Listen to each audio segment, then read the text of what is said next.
আপনার কি পেটে গ্যাসের সমস্যা এবং আপনি কি প্রত্যেকদিন সকালে গ্যাসের ওষুধ খান?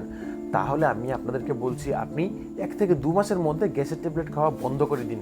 তা না হলে কিন্তু আপনার কিডনিজনিত সমস্যা দেখা দেবে। কারণ কেন, গ্যাসের ট্যাবলেটের কিন্তু বিভিন্ন সাইড এফেক্ট থাকে। এবং আজকে আমি আপনাদেরকে যেই রেমিডিস কথা বলছি সেটা কিন্তু আপনারা বাড়িতেই খেতে পারেন। তার জন্য আপনাদের কি করতে হবে সেটা শুনে নিন। আপনারা বাড়িতে আধা কাপ ঠান্ডা জলের মধ্যে সকালবেলায় 3-4 চামচ রসুনের রস নিয়ে সেটা যদি আপনি সকালবেলা পান করতে পারেন, তাহলে কিন্তু আপনার গ্যাসের সমস্যা কিন্তু একদম দূর হয়ে যাবে।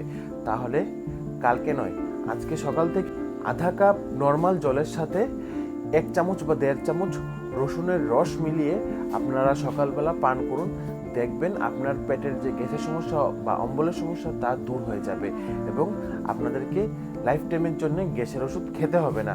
এরকম আরও স্বাস্থ্যজনিত টিপস পেতে আমাদের ইউটিউব চ্যানেলকে এখনই সাবস্ক্রাইব করুন এবং নিচে দেওয়া বেল আইকনে প্রেস করুন।